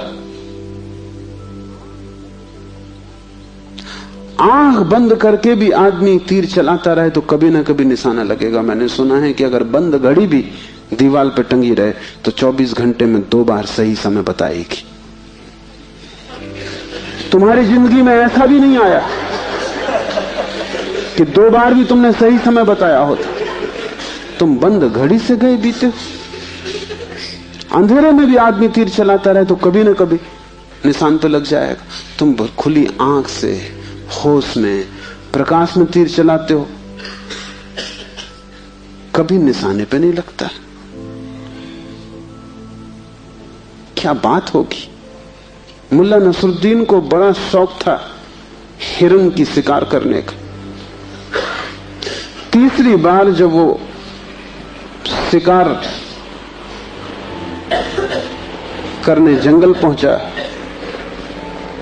और जंगल के विश्राम गृह में उसने अपना सामान रखा और तैयारी की, और जब सूटकेस खोला तो उसमें एक बड़ी फोटो रखी थी और पत्नी ने उस फोटो के नीचे लिखा था, मुल्ला, हिरन इस तरह का होता है। उन्हें शिकार का शौक था लेकिन हिरन का पता नहीं था। तुम कुछ भी मार मूर के घर आ जाओगे, हिरन ठीक से फोटो देख लेना। तुम सब जगह चूक गए हो, वही तुम्हारे जीवन का दुख है। और चूकने का कुल कारण है कि तुम होश में नहीं हो। इसलिए जो भी करो होश पूर्वक करो। उठो तो भी होश पूर्वक, चलो तो भी होश पूर्वक। महावीर ने कहा है विवेक से चलो, विवेक से बैठो, विवेक से भोजन करो, विवेक से बोलो, विवेक से सो तक। महावीर से कोई पूछता है कि साधु कौन, तो महावीर ने कहा जो अमूर्छित है। और असाधु कौन, तो महावीर ने कहा जो मूर्छित है, जो सोया सोया जी रहा है वो असाधु, जो जागा जागा जी रहा है वो साधु। यही शिव कह रहे हैं, चैतन्य आत्मा। चैतन्य को बढ़ाओ, धीरे धीरे आत्मा की झलक तुम्हारे जीवन में आनी निश्चित है। दूसरा सूत्र है ज्ञानम बंधा। ज्ञान बंध है। बड़ी हैरानी का सूत्र है। ज्ञान के बहुत अर्थ हैं। एक तो जब तक तुम इस ज्ञान से भरे हो कि मैं हूं, तब तक तुम अज्ञान में रहोगे, क्योंकि मैं अज्ञान है, अहंकार अज्ञान है। जिस दिन तुम आत्मा से भरोगे उस दिन हूंपन तो रहेगा, मैंपन नहीं रहेगा। मैं हूं, इसमें से मैं तो कट जाएगा, सिर्फ हूं रहेगा। इसे थोड़ा प्रयोग करके देखो। कभी किसी वृक्ष के नीचे शांत बैठकर खोजो कि तुम्हारे भीतर मैं कहां है। तुम कहीं भी ना पाओगे। हूं तो तुम सब जगह पाओगे, मैं तुम कहीं भी ना पाओगे। सब जगह तुम्हें अस्तित्व मिलेगा, लेकिन अस्तित्व के साथ अहंकार तुम्हें कहीं भी ना मिलेगा। अहंकार तुम्हारी निर्मिति है, वो तुम्हारा बनाया हुआ है, वो झूठा है, वो असत्य है, उससे ज्यादा अप्रामाणिक और कुछ भी नहीं। वो काम चलाऊ है, उसकी संसार में जरूरत है, लेकिन उसकी सत्य में कहीं भी कोई स्थान नहीं। तो एक तो मैं हूं, ये ज्ञान बंध का कारण है। मेरा बोध हूंपन का बोध नहीं। हूंपन का बोध तो शुद्ध है, उसमें कोई सीमा नहीं है। जब तुम कहते हो हूं, तो तुम्हारे हूं में और वृक्ष के हूं में कोई फर्क होगा? तुम्हारे हूं में और मेरे हूं में कोई फर्क होगा? जब तुम सिर्फ हो तो नदियां, पहाड़, वृक्ष सभी एक हो गए। जैसे ही मैंने कहा मैं, वैसे ही मैं अलग हुआ। जैसे ही मैंने कहा मैं, वैसे ही तुम टूट गए, पर हो गए, अस्तित्व से मैं पृथक हो गया। हूंपन ब्रह्म है और मैं मनुष्य की अज्ञान दशा है। जब तुम जानते हो कि सिर्फ हूं, तब तुम्हारे भीतर केंद्र नहीं होता, तब सारा अस्तित्व एक हो जाता है। तब तुम उस लहर की तरह हो जो सागर में खो गई।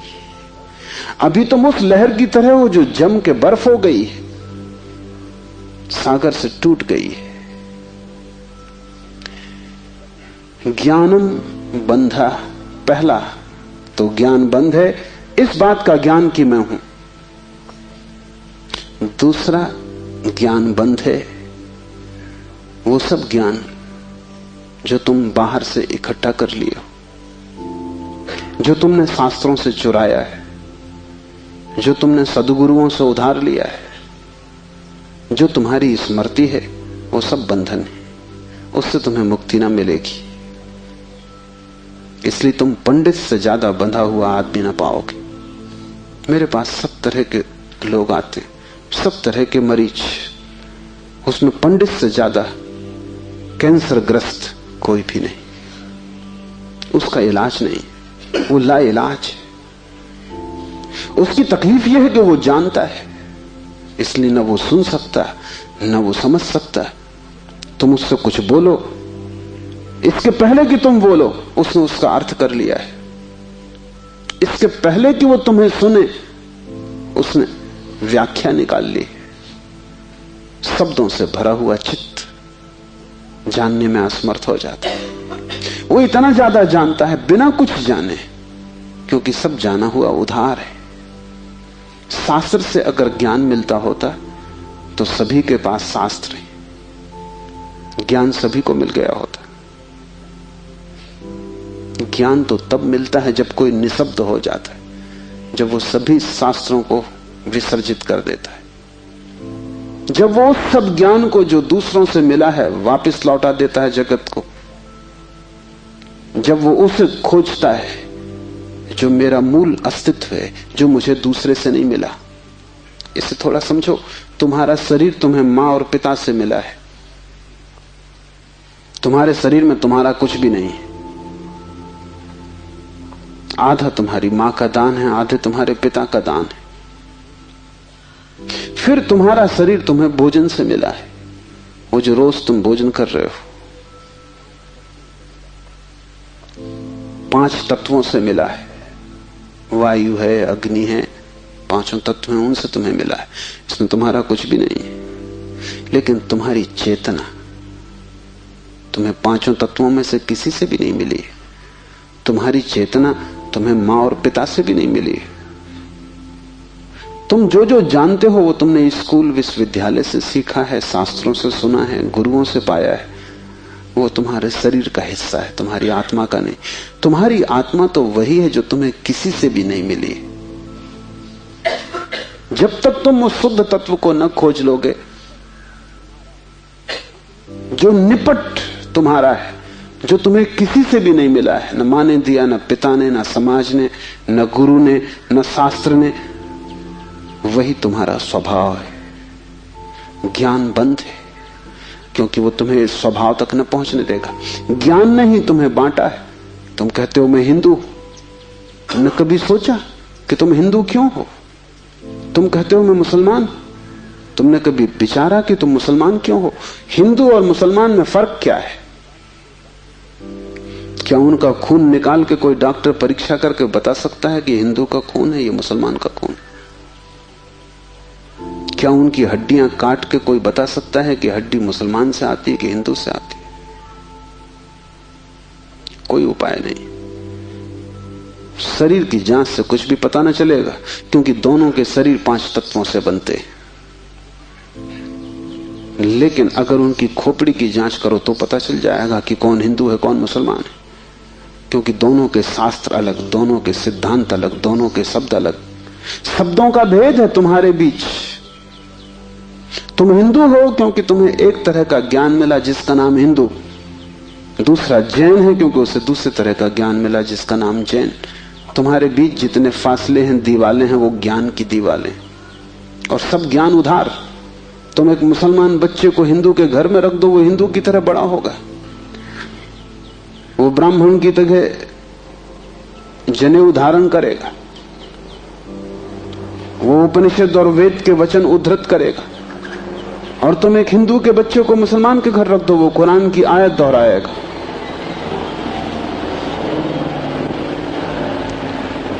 ज्ञान तुम्हें बांटता है, क्योंकि ज्ञान तुम्हारे चारों तरफ एक दीवार खींच देता है, और ज्ञान तुम्हें लड़ाता है, और ज्ञान तुम्हारे जीवन में वैमनस्य और शत्रुता पैदा करता है। थोड़ी देर को सोचो, अगर तुम्हें कुछ भी ना सिखाया जाए कि तुम हिंदू हो या मुसलमान या जैन या पारसी, तो तुम क्या करोगे? तुम बड़े होगे एक मनुष्य की भांति, तुम्हारे बीच कोई दीवार ना होगी। दुनिया में कोई 300 धर्म है, 300 कारागृह, और हर आदमी पैदा होते से एक कारागृह या दूसरे कारागृह में डाल दिया जाता है। और पंडित पुरोहित बड़ी चेष्टा करते हैं कि बच्चे पे जल्दी से जल्दी कब्जा हो जाए, उसको वो धर्म शिक्षा कहते हैं। उससे ज्यादा अधर्म और कुछ भी नहीं है, वो उसको धर्म शिक्षा कहते हैं। 7 साल के पहले बच्चे को पकड़ लें, क्योंकि 7 साल का बच्चा अगर बड़ा हो गया तो फिर पकड़ना रोज रोज मुश्किल होता जाएगा। और बच्चे को अगर थोड़ा भी बोध आ गया तो फिर वो सवाल उठाने लगेगा, और सवालों का जवाब पंडितों के पास बिल्कुल नहीं है। पंडित सिर्फ मूढ़ों को तृप्त कर पाते हैं। जितनी कम बुद्धि का आदमी हो, पंडित से उतनी जल्दी तृप्त हो जाता है। वो एक प्रश्न पूछता, उत्तर मिल जाता है। तुम जाते हो पंडित से पूछते हो संसार को किसने बनाया, वो कहता भगवान ने। तुम प्रसन्न घर लौटाते हो बिना पूछे कि भगवान को किसने बनाया। अगर तुम दूसरा प्रश्न पूछते, पंडित नाराज हो जाता, क्योंकि उसका उसे भी पता नहीं, किताब में वो लिखा नहीं। और फिर झंझट की बात है, परमात्मा को किसने बनाया। फिर तुम पूछते ही चले जाओगे, वो कोई भी जवाब दे, तुम पूछोगे उसको किसने बनाया।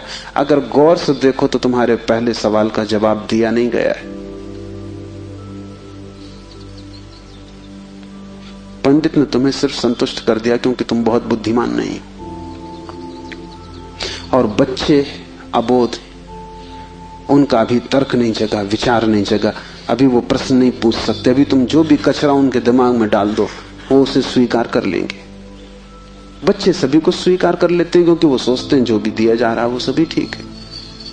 बच्चा ज्यादा सवाल नहीं उठा सकता, सवाल उठाने के लिए थोड़ी प्रौढ़ता चाहिए। इसलिए सभी धर्म बच्चों की गर्दन पकड़ लेते हैं और फांसी लगा देते। फांसी बड़ी सुंदर है। किसी के गले में बाइबल लटकी है, किसी के गले में समयसार लटका है, किसी के गले में कुरान लटकी है, किसी के गले में गीता लटकी। ये इतने प्रीतिकर बंधन है कि इनको छोड़ने की हिम्मत फिर जुटानी बहुत मुश्किल है। और जब भी तुम इन्हें छोड़ना चाहोगे, एक खतरा सामने आ जाएगा, क्योंकि इन्हें छोड़ा तो तुम अज्ञानी। क्योंकि जैसे तुम इनको छोड़ोगे, तुम पाओगे मैं तो कुछ जानता नहीं, बस ये किताब सारी संपदा है, इसको संभालो। अपने अज्ञान को छिपाने का यही तो एक उपाय है। लेकिन अज्ञान छिपने से अगर मिटता होता तो बड़ी आसान बात हो गई होती। अज्ञान छिपने से बढ़ता है, जैसे कोई अपने घाव को छिपा ले, उससे कुछ मिटेगा नहीं, घाव और भीतर भीतर बढ़ेगा, मवाद पूरे शरीर में फैल जाएगी। शिव कहते हैं ज्ञान बंद है, ज्ञान सीखा हुआ, ज्ञान उधार, ज्ञान दूसरे से लिया हुआ बंधन का कारण है। तुम उस सब को छोड़ देना जो दूसरे से मिला है, तुम उसकी तलाश करना जो तुम्हें किसी से भी नहीं मिला, तुम उसकी खोज में निकलना, उस चेहरे की खोज में जो तुम्हारा है। तुम्हारे भीतर छिपा हुआ एक झरना है चैतन्य का, जो तुम्हें किसी से भी नहीं मिला, जो तुम्हारा स्वभाव है, जो तुम्हारी निज संपदा है, निजत्व है, वही तुम्हारी आत्मा है। तीसरा सूत्र है योनि वर्ग और कला शरीर है। योनि से अर्थ है प्रकृति, इसलिए हम स्त्री को प्रकृति कहते हैं। स्त्री शरीर देती है, वो प्रकृति की प्रतीक है। और कला का अर्थ है कर्ता का भाव। एक ही कला है, वो कला है संसार में उतरने की कला। और वो है कर्ता का भाव। इन दो चीजों से मिलकर तुम्हारा शरीर निर्मित होता है। तुम्हारे कर्ता का भाव, तुम्हारा अहंकार, और प्रकृति से मिला हुआ शरीर। अगर तुम्हारे भीतर कर्ता का भाव है तो तुम्हें योग्य शरीर प्रकृति देती चली जाएगी। इसी तरह तुम बार बार जन्मे हो। कभी तुम पशु थे, कभी पक्षी थे, कभी वृक्ष थे, कभी मनुष्य। तुमने जो चाहा है वो तुम्हें मिला है। तुमने जो आकांक्षा की है, तुमने जो कर्तृत्व की वासना की है, वही घट गया है। तुम्हारे कर्तृत्व की वासना घटना बन जाती है, विचार वस्तुएं बन जाते हैं। इसलिए बहुत सोच विचार के वासना करना, क्योंकि सभी वासनाएं पूरी हो जाती हैं देर अबेर। अगर तुम बहुत बार देखते हो आकाश में पक्षी को और सोचते हो कैसी स्वतंत्रता पक्षी को, खास हम पक्षी होते, देर न लगेगी, जल्दी तुम पक्षी हो जाओ। तुम अगर देखते हो एक कुत्ते को संभोग करते हुए और तुम सोचते हो कैसी स्वतंत्रता, कैसा सुख, जल्दी ही तुम कुत्ते हो जाओ। तुम जो भी वासना अपने भीतर संग्रहित करते हो वो बीज बन जाती। प्रकृति तो केवल शरीर देती है, कलाकार तो तुम ही हो, स्वयं को निर्माण करने वाले। अपने शरीर को तुमने ही बनाया है, ये कला का अर्थ है। कोई तुम्हें शरीर नहीं दे रहा है, तुम्हारी वासना ही निर्मित करती है। तुमने कभी ख्याल किया, रात तुम सोते हो तो आखिरी जो विचार होता है सोते समय, वही सुबह उठते वक्त पहला विचार होगा।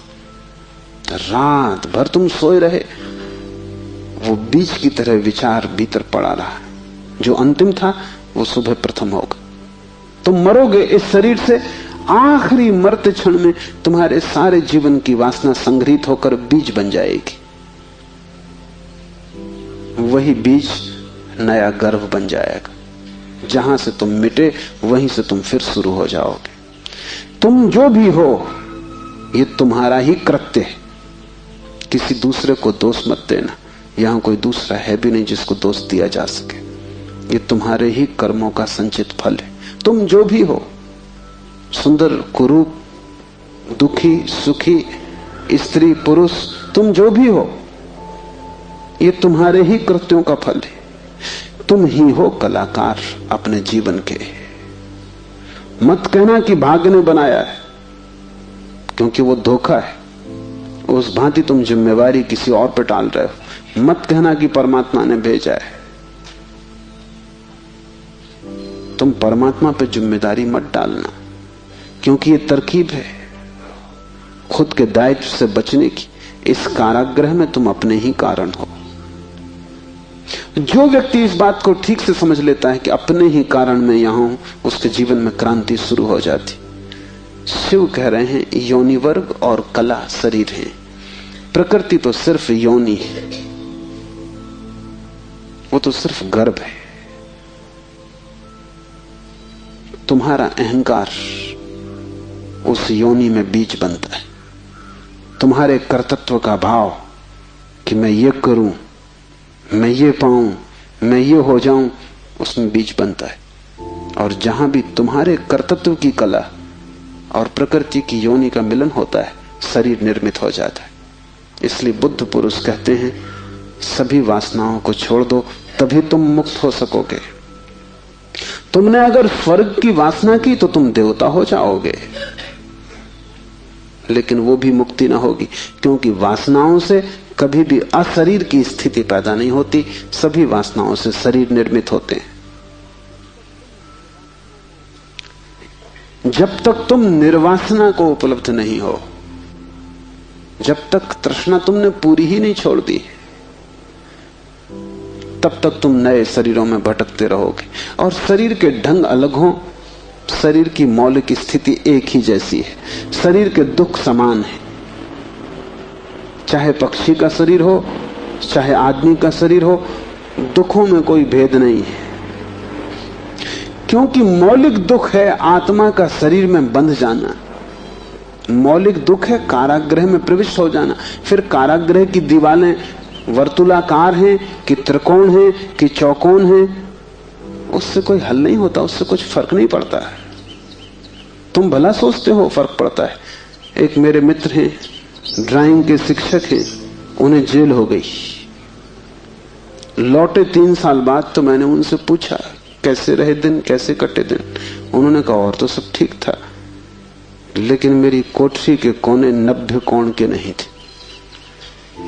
वो ड्राइंग के शिक्षक हैं, उनकी बुद्धि वो 90 कोण के नहीं थे कोठरी के कोने। उनकी असली तकलीफ 3 साल यही रही, क्योंकि उसी कोठरी में रहना और बार बार देखना वो कोना वो 90 कोण का नहीं। तो जो बात उन्होंने मुझसे की वो ये कि तो और तो सब ठीक था, बाकी कुछ अड़चन ना थी, लेकिन कोने ठीक 90 के नहीं थे। कोने 90 के हों कि 90 के ना हो, इससे क्या बुनियादी फर्क पड़ेगा। कारागृह कारागृह, पक्षी का शरीर के आदमी का बहुत फर्क नहीं पड़ता। बंद तुम हो गए वही दुख है, बंध गए तुम वही दुख। वासना बांधती, वासना है रज्जु जिससे हम बंधते हैं। और ध्यान रखना, तुम्हारे अतिरिक्त और कोई जिम्मेवार नहीं है। उद्यमो भैरवा, चौथा सूत्र है उद्यम ही भैरव है। उद्यम उस आध्यात्मिक प्रयास को कहते हैं जिससे तुम इस कारागृह के बाहर होने की चेष्टा करते हो। भैरव शब्द पारिभाषिक है। भा का अर्थ है भरण, रा का अर्थ है रवण, वा का अर्थ है वमन। भरण का अर्थ है धारण, रवण का अर्थ है संहार और वमन का अर्थ है फैलाना। भैरव का अर्थ है ब्रह्म, जो धारण किए है, जो संभाले है, जिसमें हम पैदा होंगे और जिसमें हम मिटेंगे, जो विस्तार है और जो ही संकोच बनेगा, जो सृष्टि का उद्भव है और जिसमें प्रलय होगा। मूल अस्तित्व का नाम भैरव है। शिव कहते हैं उद्यम ही भैरव है। और जिस दिन भी तुमने आध्यात्मिक जीवन की चेष्टा शुरू की, तुम भैरव होने लगे, तुम परमात्मा के साथ एक होने लगे। तुम्हारी चेष्टा की पहली किरण और तुमने सूरज की तरफ यात्रा शुरू कर दी। पहला ख्याल तुम्हारे भीतर मुक्त होने का, और ज्यादा दूर नहीं है मंजिल, क्योंकि पहला कदम करीब करीब आधी यात्रा है। उद्यम भैरव है। पाओगे देर लगेगी, मंजिल पहुंचने में समय लगेगा, लेकिन तुमने चेष्टा शुरू की और तुम्हारे भीतर बीज आरोपित हो गया कि मैं उठूं इस कारागृह के बाहर, मैं जाऊं शरीर से मुक्त हूं, मैं हटूं वासना से, मैं अब और बीज न बोऊं इस संसार को बढ़ाने के, मैं और जन्मों की आकांक्षा न करूं। तुम्हारे भीतर जैसे ही ये भाव सघन होना शुरू हुआ कि अब मैं मूर्छा को तोड़ूं और चैतन्य बनूं, वैसे ही तुम भैरव होने लगे, वैसे ही तुम ब्रह्म के साथ एक होने लगे। क्योंकि वस्तुतः तो तुम एक हो ही, सिर्फ तुम्हें स्मरण आ जाए। मूलतः तो तुम एक हो ही, तुम उसी सागर के झरने हो, तुम उसी सूरज की किरण हो, तुम उसी महाआकाश के एक छोटे से खंड हो। पर तुम्हें स्मरण आना शुरू हो जाए और दीवारें विसर्जित होने लगे तो तुम उस महाकाश के साथ एक हो जाओगे। उद्यम भैरव है। बड़ी सघन चेष्टा करनी जरूरी है, क्योंकि नींद गहरी है। तोड़ोगे सतत तो ही टूट पाएगी, आलस्य करोगे संभव नहीं होगा। आज तोड़ोगे कल फिर बना लोगे तो फिर भटकते रहोगे। एक हाथ से तोड़ोगे दूसरे से बनाते जाओगे तो श्रम व्यर्थ होगा। उद्यम का अर्थ है तुम्हारी पूरी चेष्टा संलग्न हो जाए। लोग मेरे पास आते हैं, वो कहते हैं हम करते हैं लेकिन कुछ हो नहीं रहा, और मैं उनकी शक्ल देखता हूं, वो करते हैं ही नहीं, या ऐसा मरे मरे करते हैं जैसे मक्खियां उड़ा रहे हैं। उनके करने में कोई प्राण नहीं है, इसलिए नहीं होता। लेकिन वो आते ऐसे हैं जैसे कि वो परमात्मा पर कोई बड़ी कृपा कर रहे हैं कि करते हैं और नहीं हो रहा, तो शिकायत लेके आए कि कहीं कुछ गड़बड़ हो रही, कहीं कोई अन्याय हो रहा है, कि दूसरों को हो रहा है, हमें नहीं हो रहा। इस जगत में अन्याय होता ही नहीं। इस जगत में जो भी होता है न्याय है, क्योंकि यहां कोई आदमी नहीं बैठा है न्याय अन्याय करने को। जगत में तो नियम है, उन्हीं नियमों का नाम धर्म है। तुम अगर इच्छे दृश्य चले गिरोगे, टांग टूट जाएगी, तो तुम जाके अदालत में ये नहीं कहोगे कि गुरुत्वाकर्षण के कानून पर एक मुकदमा चलाता हूं। तो अदालत कहेगी तुम तिरछे मत चलते, गुरुत्वाकर्षण तुम्हें गिराने में उत्सुक नहीं है, न तुम्हें संभालने में उत्सुक है। तुम जब सीधे सीधे चलते हो वही तुम्हें संभालता है, जब तुम तिरछे चलते हो वही तुम्हें गिराता है। न गिराने की उसकी कोई आकांक्षा है, न संभालने की। तटस्थ है जगत का नियम। उस तटस्थ नियम का नाम धर्म है। उसको हिंदुओं ने रित कहा है। वो परम नियम है। वो तुम्हारी तरफ पक्षपात नहीं करता कि किसी को गिरा दे, किसी को उठा दे। तुम जैसे ही ठीक चलने लगते हो वो तुम्हें संभालता है। तुम गिरना चाहते हो वो तुम्हें गिराता है। वो हर हालत में उपलब्ध है। तुम जैसा भी उसका उपयोग करना चाहते हो वो तुम्हें खुला है, उसके द्वार बंद नहीं है। तुम सिर ठोकना चाहते हो दरवाजे से, सिर ठोक लो। तुम दरवाजा खोल के भीतर जाना चाहते हो, भीतर चले जाओ। वो तटस्थ है। उद्यम भैरव है। महान श्रम चाहिए। उद्यम का अर्थ है प्रगाढ़ श्रम। तुम्हारी समग्रता लग जाए श्रम में, उसका नाम उद्यम है। और तब देर न लगी कि तुम्हारे भैरव हो जाने में। शक्ति चक्र के संधान से विश्व का संहार हो जाता है, 5वां सूत्र है। और अगर तुमने ठीक उद्यम किया, अगर तुमने अपनी संपूर्ण ऊर्जा को संलग्न कर दिया चेष्टा में, सत्य की खोज, परमात्मा की खोज या आत्मा की खोज में, तो तुम्हारे भीतर जो शक्ति का चक्र है वो पूर्ण हो जाता है। अभी तुम्हारे भीतर शक्ति का चक्र पूर्ण नहीं है, कटा बटा है। वैज्ञानिक कहते हैं कि बुद्धिमान से बुद्धिमान आदमी भी अपनी 15% से ज्यादा प्रतिभा का उपयोग नहीं करता। 85% प्रतिभा ऐसे ही सड़ जाती। ये तो बुद्धिमान आदमी की बात है। बुद्धू का क्या हिसाब, वो तो शायद करते ही नहीं। हम अपने शरीर की भी ऊर्जा का पूरा उपयोग नहीं करते, 5% ज्यादा से ज्यादा। तो अगर हम मंदे मंदे जीते, अगर हमारा दिया टिमटिमाता लगता है, तो कसूर किसका है? तुम जीते ही नहीं पूरी तरह। जैसे तुम जीने से भी भयभीत हो कि लपट कहीं जोर से ना आ जाए। तुम डरे डरे हो, तुम कपते कपते जीते हो। तो फिर शक्ति का जो चक्र है तुम्हारे भीतर वो पूरा नहीं हो पाता। तो तुम्हारी गाड़ी ऐसे चलती जैसे कभी कार को तुमने देखा हो, पेट्रोल कभी आता कभी नहीं आता, कभी कचरा आता, तो कार ऐसे चलती जैसे हिचकी खा रही हो। बस ऐसा तुम्हारा जीवन है, हिचकी खाते तुम चलते हो। जरा जरा सी शक्ति के खंड खंड आते हैं, अखंड शक्ति नहीं हो पाती। जिस चीज में भी तुम अपनी पूरी शक्ति लगा दोगे, वो कोई भी हो चीज, अगर तुम चित्र बनाते हो और चित्रकार हो और तुमने अपनी पूरी शक्ति को चित्र बनाने में लगा दिया, पूरी कि रत्ती भर बाकी ना बची, तो तुम वहीं से मुक्त हो जाओगे, क्योंकि वही उद्यम पूर्ण होते ही भैरव हो जाता है। अगर तुम एक मूर्तिकार हो, तुमने सब कुछ मूर्ति में समाहित कर दिया कि मूर्ति बनाते समय तुम ना बचे, बस मूर्ति ही बची, तो शक्ति का चक्र पूरा हो जाता है। जब तुम पूरी शक्ति को निमज्जित करते हो किसी भी कृत्य में, वही ध्यान हो जाता है। भैरव निकट, मंदिर पास आ गया। 5वां सूत्र है, शक्ति चक्र के संधान से विश्व का संहार हो जाता है। और जब भी तुम्हारी शक्ति का चक्र पूरा होता है, टोटल, समग्र, अंश अंश नहीं, पूर्ण, उसी क्षण तुम्हारे लिए विश्व समाप्त हो गया। तुम्हारे लिए फिर कोई संसार नहीं। तुम परमात्मा हो गए, तुम भैरव हो गए, तुम मुक्त हो। फिर तुम्हारे लिए न कोई बंधन है, न कोई शरीर है, न कोई संसार है।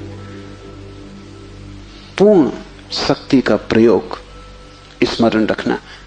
इस समाधि साधना शिविर में अगर तुमने पूरी शक्ति को लगाया, ऐसे ही ऊपर ऊपर नहीं ध्यान किए, पूरी शक्ति लगा दी, तो तुम अनुभव करोगे कि जिस क्षण शक्ति पूरी लग जाएगी उसी क्षण, फिर क्षण भर की देर नहीं लगती, अचानक संसार खो जाता है, परमात्मा सामने आ जाता है। तुम्हारी शक्ति का पूरा लग जाना ही तुम्हारे जीवन की क्रांति हो जाती, फिर संसार की तरफ पीठ, परमात्मा की तरफ मुंह हो जाता है। इसकी तुम्हें एक झलक भी मिल जाए तो फिर तुम वही ना हो सकोगे जो तुम पहले थे। उसकी एक झलक काफी, फिर तुम्हारा जीवन उसी यात्रा में संलग्न हो जाए। तो ध्यान रखना, यहां पूरा अपने को डुबाना तो ही कुछ हो सकेगा। अगर तुमने थोड़ा भी अपने को बचाया तो तुम्हारा श्रम व्यर्थ है। जब तक श्रम उद्यम ना बन जाए, पूर्ण टोटल एफर्ट ना बन जाए, तब तक भैरव की उपलब्धि नहीं। आज इतना ही।